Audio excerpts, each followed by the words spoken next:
Bonjour à tous, j'espère que vous allez bien. Comme d'habitude, c'est l'heure du petit extrait de l'évangile de Maria Valtorta tel qu'il m'a été révélé.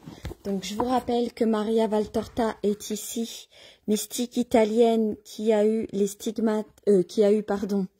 les visions de Jésus et de Marie pendant la Seconde Guerre mondiale, donc de la naissance de la Vierge Marie jusqu'à la résurrection du Christ, je pense. Donc Maria est restée alitée pendant plus de 20 ans. Elle a les visions de la vie de Marie et de Jésus. Elle a des messages de Jésus et de Marie qui se mettent dans le texte avant ou après. Et là, je vais vous lire la transfiguration. Alors, je voudrais bien vous lire la transfiguration de la Vierge Marie. Je vais vous lire les deux transfigurations du Christ et de Marie. Tant qu'à faire. Je l'ai lu déjà, mais...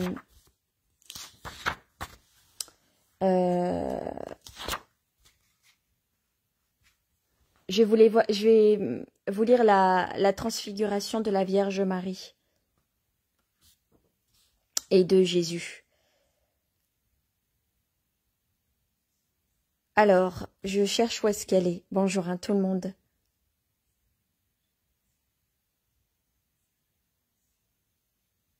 Alors, je cherche où est-ce que ça commence parce que je ne vais pas vous lire le début. Alors, voilà, Jésus dit... Que restent les sœurs des disciples et des apôtres? Marziam, les bergers disciples, prêtres Jean, Étienne, Hermas et Manaën, que les autres se dispersent pour chercher un logement.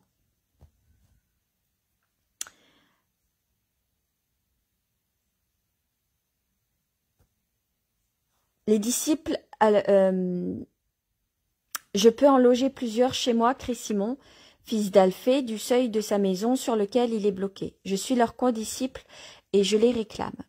Ô mon frère, avance que je t'embrasse, s'exclame Jésus, expansif, alors qu'Alphée, fils de Sarah, ainsi qu'Ismaël et Aser, et les disciples, ex-Agnés de Nazareth, disent à leur tour, chez nous, venez, venez. Les disciples qui n'ont pas été choisis s'en vont, et on peut fermer la porte. Pour la réouvrir, cependant, tout de suite après la venue de Marie, femme d'Alphée, qui ne peut rester loin, même occupée par la lessive, il y a environ 40 personnes aussi qui se répandent dans le jardin tiède et tranquille jusqu'à ce que l'on partage les aliments auxquels tout le monde trouve une saveur céleste, tant il y a d'agréments à les consommer dans la maison du Seigneur et distribués par Marie. Simon revient après avoir installé ses disciples et il dit « Tu ne m'as pas appelé comme les autres, mais moi je suis ton frère, et je reste quand même. Tu arrives à propos, Simon. Je vous ai voulu ici pour vous faire connaître Marie. Pour beaucoup d'entre vous, vous connaissez Marie comme mère, certains comme épouse, mais personne ne connaît Marie comme vierge. Moi, je veux vous la faire connaître dans ce jardin en fleurs, dans lequel votre cœur vient, plein de désirs dans les séparations forcées, et comme pour se reposer des fatigues de l'apostolat. Je vous ai écouté et parlé, vous, apôtres et disciples et parents, et j'ai perçu vos impressions, vos souvenirs, vos jugements, sur ma mère. Je vais vous transfigurer tout cela, qui est très admirable, mais encore très humain, en une connaissance surnaturelle, car ma mère, avant moi, doit être transfigurée aux yeux de ceux qui la méritent le plus, pour la montrer telle qu'elle est.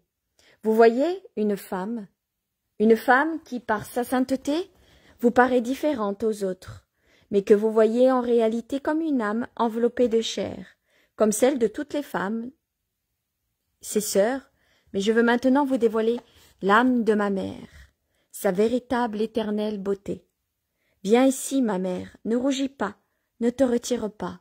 Intimidée, douce colombe de Dieu, ton fils est la parole de Dieu, et il peut parler de toi, de ton mystère, et de tes mystères, ô sublime mystère de Dieu. Asseyons-nous ici, à l'ombre léger des arbres en fleurs, près de la maison, près de ta sainte demeure, voilà. Levons cette tenture audoyante, et qu'il sorte des flots de sainteté et de paradis. de cette demeure virginale pour nous combler tous de toi. Oui, moi aussi, je veux me parfumer de toi, Vierge parfaite, pour que je puisse supporter les puanteurs du monde, pour que je puisse voir la pureté de mes yeux débordant de ta pureté. Venez ici, Marziam, Jean, Étienne, et vous, sœurs disciples, bien en face de la porte ouverte, sur la chaste demeure de celle qui est la chaste entre toutes, les femmes. Quant à vous, mes amis, derrière et ici à mes côtés, toi, ma mère bien-aimée, je viens vous parler de l'éternelle beauté de l'âme de ma mère. Je suis la parole, et par conséquent, je sais employer les mots exacts. J'ai dit éternel, pas immortel, et ce n'est pas sans intention que je l'ai dit, est immortel. Celui qui une fois né ne meurt pas. Ainsi l'âme des justes est immortelle au ciel, l'âme des pécheurs est immortelle en enfer. Car l'âme, une fois créée, ne meurt plus qu'à la grâce, mais l'âme vie existe à partir de Dieu, à partir où Dieu le pense. C'est la pensée de Dieu qui l'a créée. L'âme de ma mère est depuis toujours pensée par Dieu. De ce fait, elle est éternelle dans sa beauté, à laquelle Dieu a octroyé toute sa perfection pour en tirer délices et réconfort. Il y a un petit astérix en dessous. Mais l'âme vie existe à partir du moment où Dieu le pense. C'est la pensée. Dieu l'a créée. Sur une copie dictalographiée de Maria est écrit « Mais l'âme a en réalité déjà une vie à partir du moment où Dieu la pense. La pensée de Dieu la crée, ensuite quand le moment est venu de l'infuser. Mais l'âme de la Vierge Marie est de toute éternité, non pas créée, mais conçue par la pensée divine qui la crée, quand vint le moment de l'infuser dans le corps conçu. La création et l'infusion de l'âme sont deux actes qui s'accomplissent au même moment, comme l'explique. C'est la pensée de Dieu qui l'a créée, l'âme de ma mère, et depuis toujours pensée par Dieu. De ce fait, elle est éternelle dans sa beauté, à laquelle Dieu a octroyé toute sa perfection, pour en tirer délices et réconfort. Il est dit dans le livre de nos aïeuls, Salomon, qui t'a vu à l'avance, et qui est par conséquent ton prophète, Dieu m'a possédé au commencement de ses œuvres. Dès le principe, avant la création, dès l'éternité, je fus établi dès le principe, avant l'origine de la terre. Quand les abîmes n'étaient pas, je fus enfanté. Avant que les sources ne jaillissent, avant que la lourde masse des montagnes ne soit constituée, j'étais là. Avant les collines, je fus enfanté. Avant qu'elle eût fait la terre, les fleuves et les premiers éléments du monde, j'existais déjà. Quand il préparait les cieux et le ciel, j'étais présente. Quand par les lois inviolables, il renferma l'abîme sous la voûte, quand il rendit stable dans les hauteurs la voûte céleste et y suspendit les sources des eaux, quand il fixa son terme à la mer et donna comme loi aux eaux de ne pas dépasser leurs limites, quand il traça les fondements de la terre, j'étais à ses côtés, comme le maître d'œuvre, toujours dans la joie. Je jouais continuellement en sa présence, je jouais dans l'univers.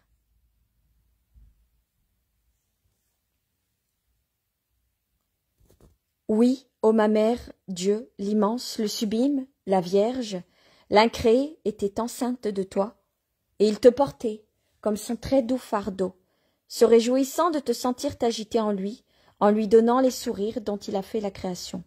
Toi, qu'il a douloureusement enfanté pour te donner au monde, âme très suave, née de celui qui est vierge pour être la Vierge, perfection de la création, lumière du paradis, conseil de Dieu, tel qu'en t'en regardant il fut pardonné la faute. Car toi seul, et de toi-même, tu sais aimer, comme toute l'humanité rassemblée et ne sait pas aimer. En toi est le pardon de Dieu, en toi le remède de Dieu, toi qui es la caresse de l'Éternel sur la blessure que l'homme a faite à Dieu, en toi le salut du monde, mère de l'amour incarné et du Rédempteur qui a été accordé. L'âme de ma mère, unie au Père dans l'amour, je te regardais en moi, ô mon âme de ma mère, et ta splendeur, ta prière, la pensée que tu allais me porter me consolait, pour toujours, de ma douleur, de mon douloureux destin, et des expériences inhumaines, de ce qu'est le monde corrompu, pour Dieu absolument parfait. Merci, mère. Je suis venue déjà comblée de tes consolations. Je suis descendue en te sentant, toi seul, ton parfum, ton chant, ton amour, joie, ma joie. Mais écoutez, vous qui savez maintenant combien est unique la femme en laquelle il n'y a pas de tache, la seule et unique créature qui n'a pas coûté de blessure au Rédempteur, écoutez la seconde transfiguration de Marie, élue de Dieu. Donc Jésus, il explique que Marie était déjà au sein de Dieu pendant la création de la terre. Elle existait déjà pendant la création de la terre, avant même que la terre ait été créée. La Vierge Marie, était déjà créée au sein de Dieu. Elle existait avant même la création de la terre. À quel point la Vierge Marie est vieille. C'était un paisible après-midi du mois d'Adar. Le mois d'Adar, c'est février-mars. Et les arbres étaient en fleurs dans le jardin silencieux. Marie, l'épouse de Joseph, avait cueilli le rameau d'un arbre en fleurs pour remplacer celui qui était dans sa chambre. Éduquée au temple pour orner une maison de saint, Marie était arrivée depuis peu à Nazareth. Elle avait l'âme partagée entre le temple, la maison et le ciel. En regardant le rameau en fleurs, elle pensait que c'était par un rameau pareil que Dieu lui avait signé sa volonté, un rameau qui avait fleuri d'une manière insolite, un rameau coupé dans ce jardin en plein hiver, et qui avait fleuri comme pour le printemps devant l'arche du Seigneur. Peut-être le soleil de Dieu l'avait-il réchauffé en rayonnant sur lui sa gloire. Et elle pensait encore qu'au jour de ses noces, Joseph lui avait apporté d'autres fleurs, mais jamais semblables à la première qui portait inscrite sur les pétales légères « Je veux que tu sois unie à Joseph ». Elle pensait à tant de choses, et ce faisant, elle s'élevait vers Dieu. Ses mains étaient agiles entre la quenouille et le fuseau, et elle le filait un fil plus fin que l'un de ses cheveux, de sa chevelure. Son âme tissée d'un tapis d'amour en passant, agile comme la navette sur le métier de la terre au ciel, des besoins de la maison et de son époux et ceux de l'âme de Dieu. Elle chantait, elle priait. Et le tapis se formait sur le métier mystique. Il se déroulait de la terre au ciel. Il s'élevait jusqu'à se perdre là-haut. Formé de quoi? Des fils fins, solides, parfaits de ses vertus, de fils qui volaient de sa navette qu'elle croyait, à elle alors, et qu'elle appartenait à Dieu. C'était la navette de la volonté de Dieu, sur laquelle était enroulée la volonté de la petite grande Vierge d'Israël. Celle que le monde ne connaissait pas, mais que Dieu connaissait, sa volonté enveloppée par celle du Seigneur, et qui ne faisait qu'un seul avec elle. Et le tapis s'ornait des fleurs de l'amour, de la pureté, des palmes de la paix et des lauriers de la gloire, des humbles, violettes, des jasmins odorants. Toutes les vertus fleurissaient sur le tapis de l'amour que la Vierge déroulait sur la terre au ciel, comme une invitation. Et comme le tapis ne suffisait pas, elle offrait son cœur en chantant « Que mon bien-aimé entre dans son jardin et qu'il goûte du fruit de ses arbres. Que mon bien-aimé descende au parterre des arômes pour se rassasier dans les jardins et pour cueillir les lys. Je suis à mon bien-aimé et mon bien-aimé est à moi, lui qui se repaît parmi les lys. » Et des lointains infinis, parmi les torrents de lumière, arrivait une voix qu'aucune oreille humaine ne peut entendre, ni aucune gorge humaine exprimer. Elle disait « Que tu es belle, ma bien-aimée, que tu es belle. Tes lèvres distillent du miel. Tu es jardin bien clos, une source scellée, ô ma sœur, mon épouse. » Et ces deux voix s'unissaient pour chanter l'éternelle vérité. L'amour est plus fort que la mort. Rien ne peut éteindre ou submerger notre amour, et la Vierge se transfigurait ainsi, pendant que Gabriel, l'archange Gabriel, descendait et la rappelait, avec son ardeur à la terre, réunissait son âme à sa chair pour qu'elle puisse entendre et comprendre la demande de celui qui l'avait appelée sœur, mais qui la voulait épouse. C'est ici que le mystère survint. Et une femme pudique, la plus pudique de toutes les femmes, celle qui ne connaissait même pas la poussée instinctive de la chair, fut bouleversée devant l'ange du Seigneur, parce que même un ange trouble l'humilité et la pudeur de la Vierge Marie. Elle ne se tranquillisa qu'en l'entendant parler. Elle crut, et elle dit la parole par laquelle leur amour devint chair, et vaincra la mort. Et il n'exista pas d'eau qui puisse l'éteindre, ni de perversion qui puisse le submerger. Jésus s'incline doucement vers Marie, qui a glissé à ses pieds, comme en extase à ce rappel d'une heure lointaine, lumineuse, une lumière spéciale que son âme paraît exalter, et lui demande doucement « Quelle fut ta réponse, ô Vierge très pure, à celui qui t'assurait qu'en devenant la mère de Dieu, tu n'allais pas perdre ta parfaite virginité ?» Et Marie, comme un rêve, lentement, en souriant, les yeux dilatés par les larmes de joie, « Voici la servante du Seigneur, qui me soit fait selon votre parole. » Puis elle repose la tête sur les genoux de son fils en adoration. Jésus la voile de son manteau pour la cacher aux yeux de tous, puis il reprend. Et ce fut fait, et cela se fera jusqu'à la fin, jusqu'à chacune de ces transfigurations. Elle sera toujours la servante de Dieu. Elle fera toujours ce que la parole dira, ma mère.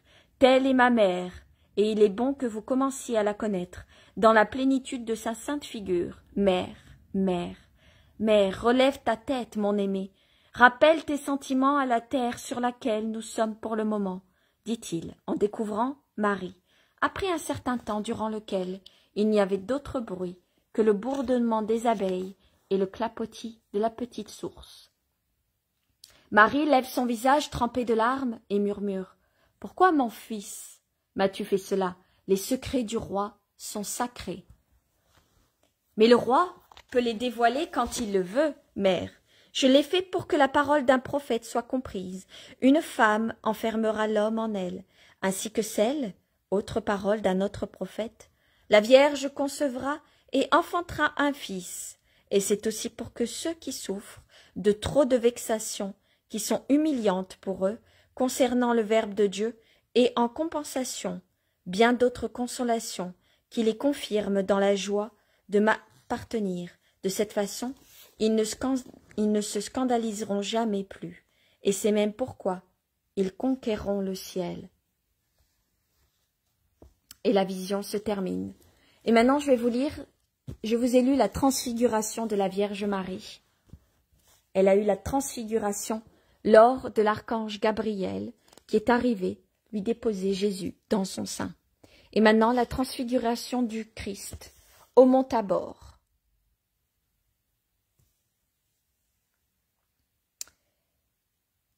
Jésus est avec ses apôtres. Ils vont vers la montagne Tabor.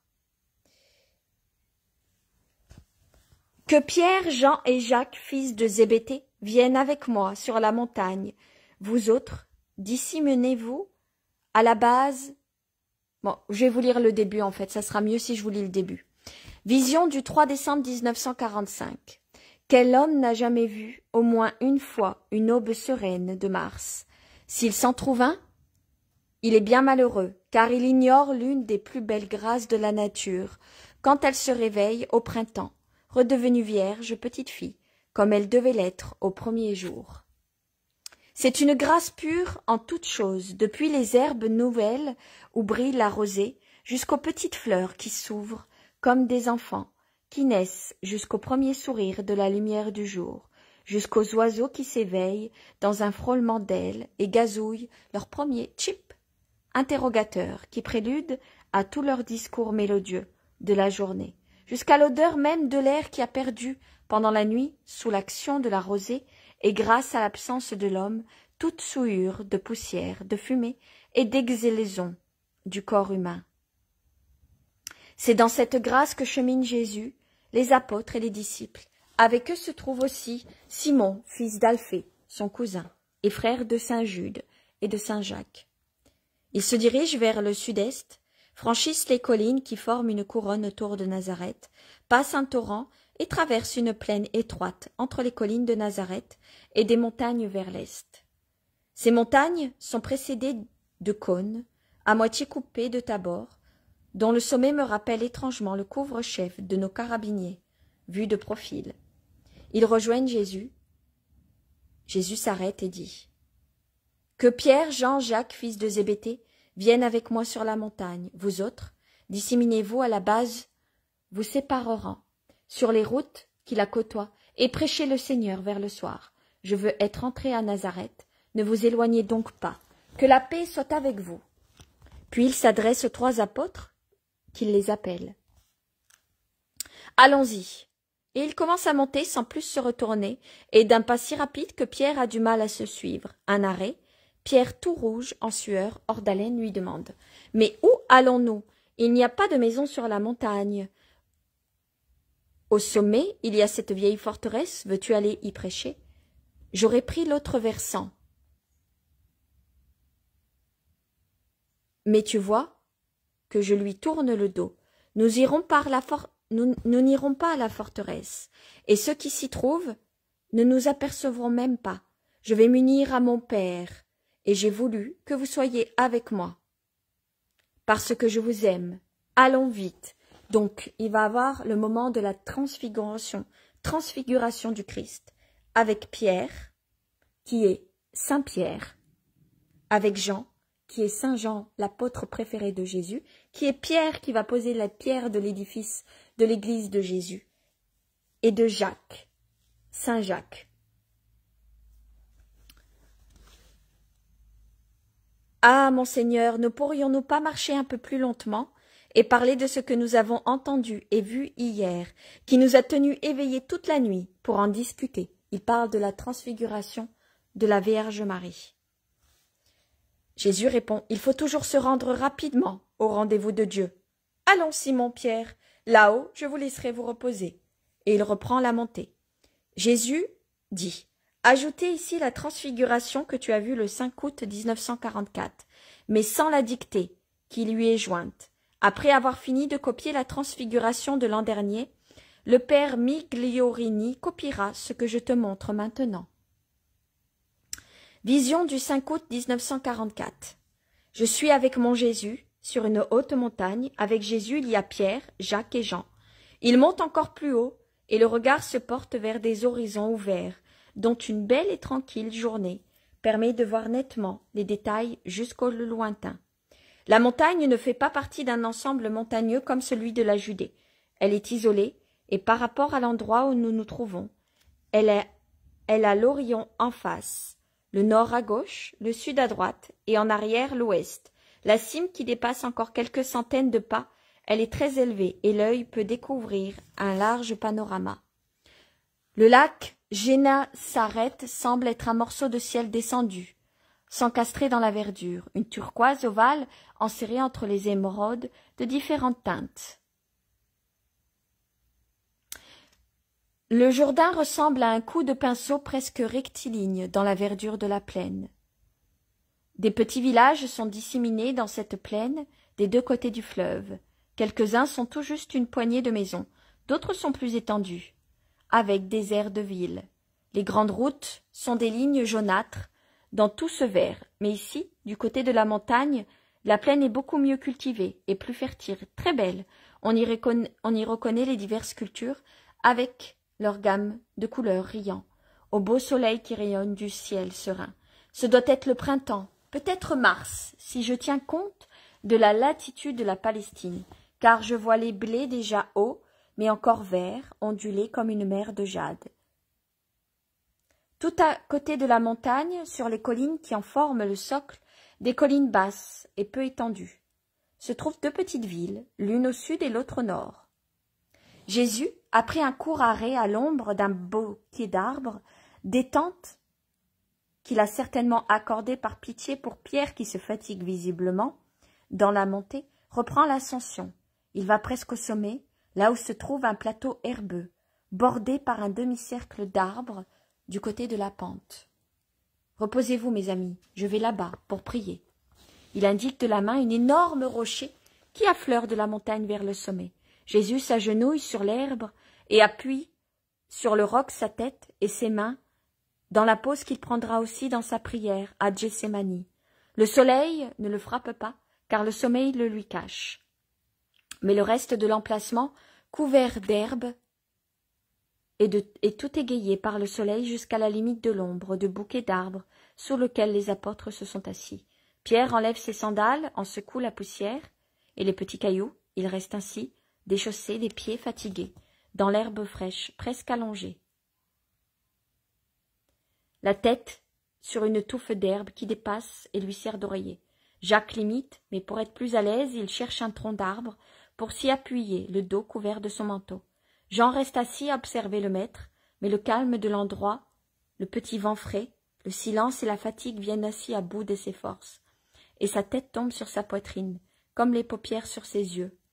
Aucun des trois ne dort profondément, mais ils sont sous la coupe de cette somnolence printanière qui les étourdit. Ils sont réveillés par une clarté si vive qu'elle fait s'évanouir celle du soleil. Elle se propage et pénètre jusque sous la verdure des buissons et des arbres sur lesquels ils se sont installés.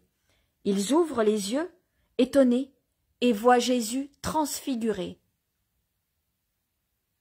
Alors il y a un petit astérix où il est marqué transfiguré sur une feuille insérée entre les pages d'une copie dactylographiée.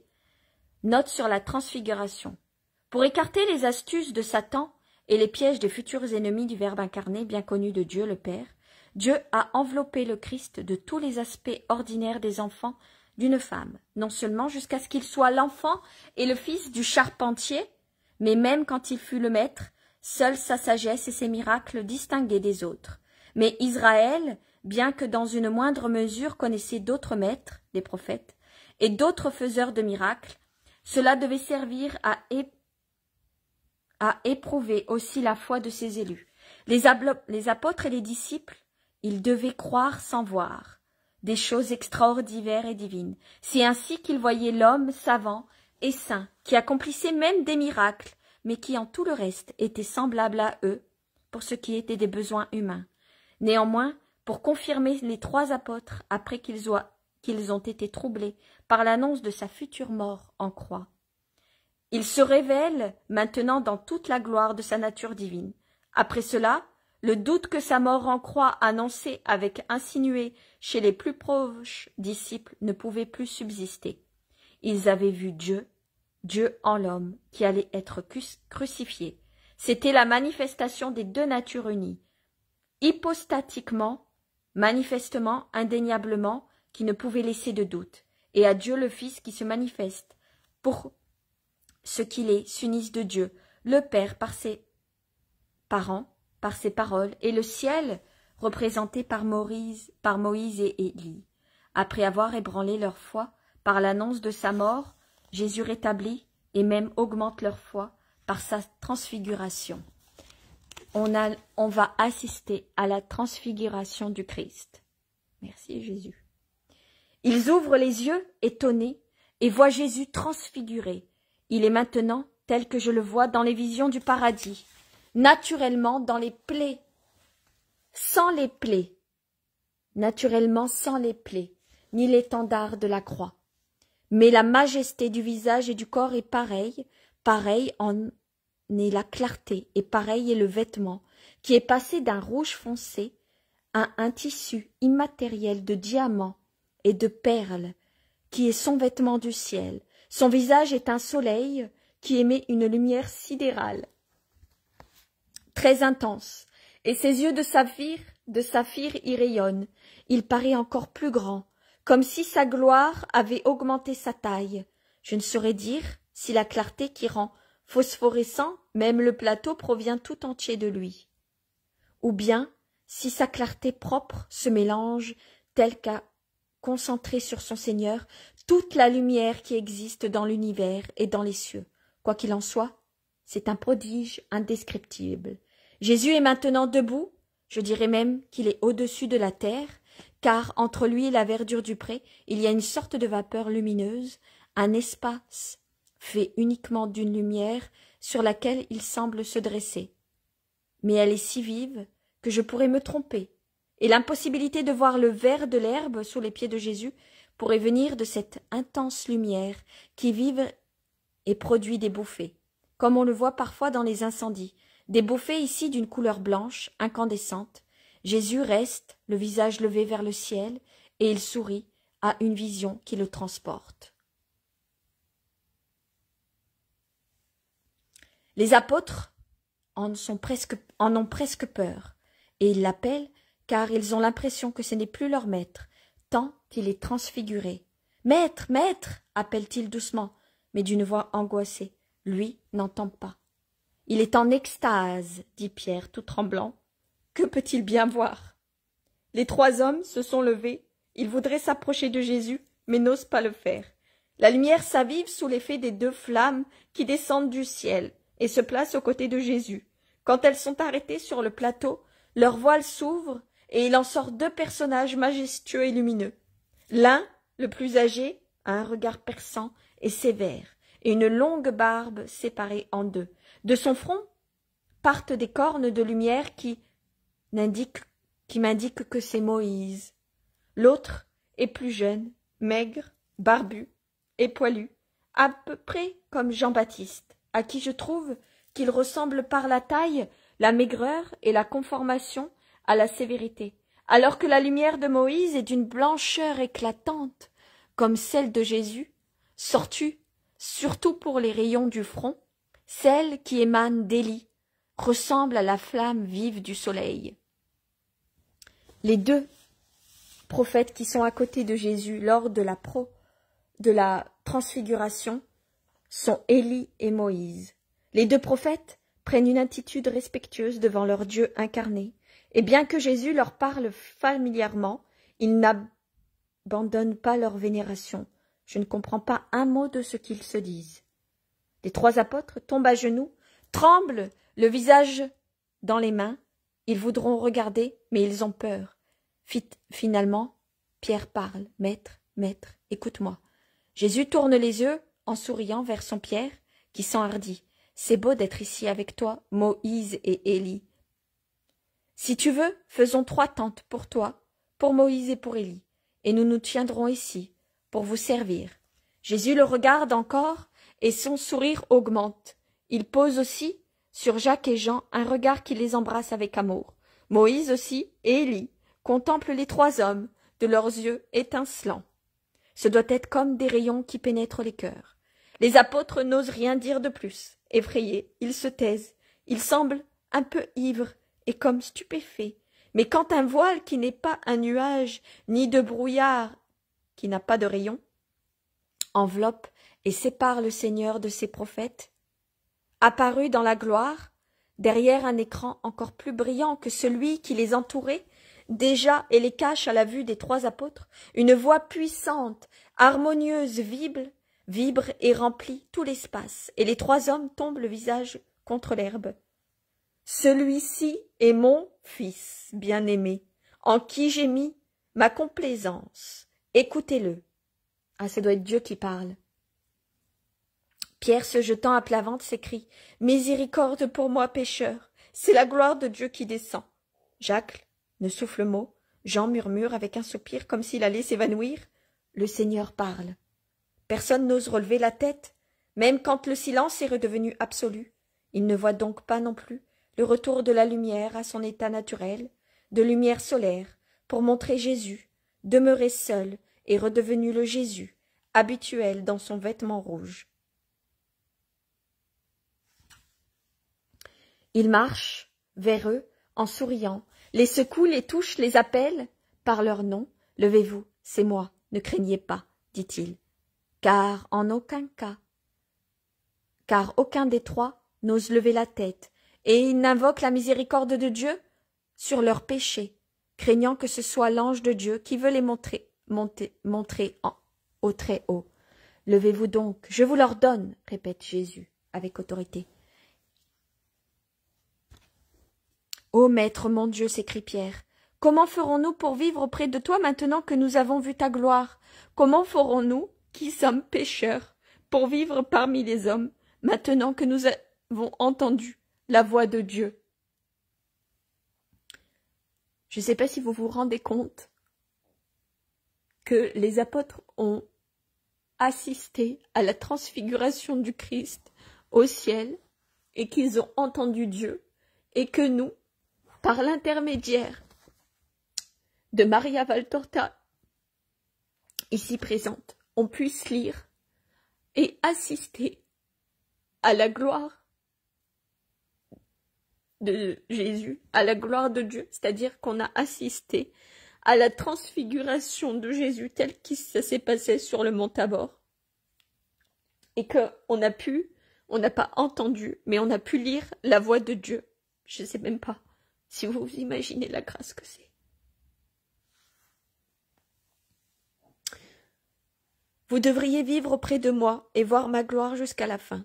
Soyez-en dignes, car le temps est proche. Obéissez au Père qui est le mien et le vôtre. Retournons maintenant parmi les hommes, parce que je suis venu pour rester parmi eux, et les amener à Dieu. Allons, soyez saints en souvenir de cette heure, soyez forts et fidèles. Vous aurez part à ma gloire la plus complète, mais ne parlez pas maintenant de ce que vous avez vu, à personne, pas même à vos compagnons. Quand le Fils de l'homme sera ressuscité d'entre les morts et retourné dans la gloire de son Père, alors vous parlerez. Parce qu'alors il faudra croire pour avoir part à mon royaume. Mais Élie ne doit-il pas venir afin de préparer ton royaume? Les rabbis le disent. Élie est déjà venu, et il a préparé les voies du Seigneur. Tout arrive comme cela a été révélé. Mais ceux qui enseignent la révélation ne la connaissent pas, ne la comprennent pas. Ils ne voient pas, ils ne reconnaissent pas les signes des temps et les envoyés de Dieu. Élie est revenu une première fois. Il reviendra une seconde fois, quand les derniers temps seront proches pour préparer les derniers de Dieu, à Dieu. Mais maintenant, il est venu pour préparer les premiers au Christ. Et les hommes n'ont pas voulu le reconnaître. Ils l'ont tourmenté et mis à mort. Ils feront la même chose au Fils de l'homme, car les hommes ne veulent pas reconnaître ce qui est leur bien. Les trois apôtres penchent la tête, pensifs, et ils descendent par le chemin qu'ils avaient gravi avec Jésus.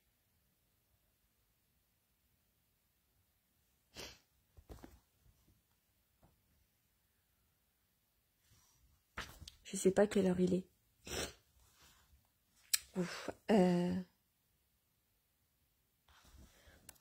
Il y a la suite, du coup, ça c'est l'ancienne, la première vision, et après il y a la suite. 3 décembre 1945. Et c'est encore Pierre qui dit dans une halte à mi-chemin, « Ah Seigneur, moi aussi je dis, comme ta mère hier, pourquoi nous as-tu fait cela ?» Et j'ajoute, « Pourquoi nous as-tu dit cela ?» Tes dernières paroles ont effacé de nos cœurs la joie de cette vision glorieuse. Quel jour d'effroi! Ce qui nous a d'abord fait peur, c'est la grande lumière qui nous a réveillés, plus forte que si la montagne avait brûlé, ou que si la lune était descendue, pour rayonner sur le plateau, sous nos yeux, puis ton aspect et ta façon de te détacher du sol, comme si tu allais t'envoler. J'ai craint que, dégoûté des iniquités d'Israël, tu ne retournes aux cieux, peut-être sur l'ordre du Très-Haut. Puis j'ai eu peur à la vue de Moïse, et que les gens de son temps ne pouvaient regarder sans voile, tant resplendissait sur son visage le reflet de Dieu. Or, c'était à l'époque un homme, mais maintenant c'est un esprit bienheureux et enflammé de Dieu. Et Élie, miséricorde divine, j'ai cru être arrivé à mon dernier instant, et tous les péchés de ma vie depuis le temps où tout petit je volais des fruits dans le garde-manger du voisin, jusqu'au dernier quand je t'ai mal conseillé, ces derniers jours. Tous me sont revenus à l'esprit. Avec quel tremblement je m'en suis fait repentir. Puis il m'a semblé que ces deux justes m'aimaient, et j'ai osé parler. Mais leur amour lui-même me faisait peur, car je ne mérite pas l'amour du pareil saint. Et après, la peur des peurs. La voix de Dieu. Yahvé, qui a parlé à nous, il nous a dit, écoutez-le, toi, et il t'a proclamé son fils bien-aimé, en qui il se complaît. Quelle peur Yahvé. À nous. Certainement, il n'y a que ta force qui nous a gardés en vie. Quand tu nous as touchés, tes doigts brûlaient comme des pointes de feu, et j'ai connu ma dernière épouvante. J'ai cru que c'était l'heure du jugement, et que l'ange me touchait pour prendre mon âme et la porter au Très-Haut. Mais comment ta mère a-t-elle fait pour voir, pour entendre, pour vivre, en somme, cette heure dont tu as parlé hier, sans mourir, elle qui était seule, jeune et sans toi? Marie, la femme sans tache, ne pouvait avoir peur de Dieu. Ève n'en a pas eu peur, tant qu'elle fut innocente, et j'étais présent. Moi, le Père et l'Esprit, qui sommes au ciel, sur la terre et dans tout lieu, et qui avons notre tabernacle dans le cœur de Marie, dit doucement Jésus. Quel événement, quel coup! Mais après, tu as parlé de mort, et toute notre joie est partie. Mais pourquoi nous avoir dit tout cela? À nous trois, justement. N'aurait-il pas été bon de montrer à tous cette vision de ta gloire? C'est précisément parce que vous vous évanouissez en entendant parler de la mort, et mort par supplice du Fils de l'homme, que l'homme-Dieu a voulu vous fortifier pour cette heure et pour toujours, par la connaissance anticipée de ce que je serai après la mort.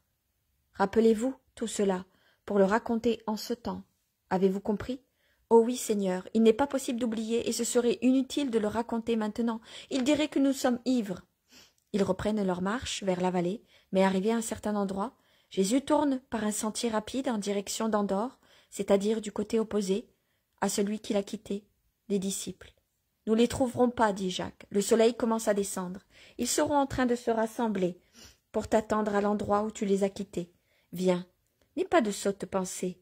En effet, au moment où le maquis fait place à une prairie qui descend, en pente douce pour arriver à la grande route, il voit la masse des disciples accrue des voyageurs curieux, de scribes venus, et je ne sais où, s'agiter au pied de la montagne. « Oh là là, des scribes! Et ils discutent déjà, dit Pierre en les montrant du doigt, et ils descendent les derniers mètres à contre-cœur. Mais ceux d'entre bas les ont vus, et se les montrent, puis ils se mettent à courir vers Jésus en criant. « Comment donc, maître, arrives-tu de ce côté ?»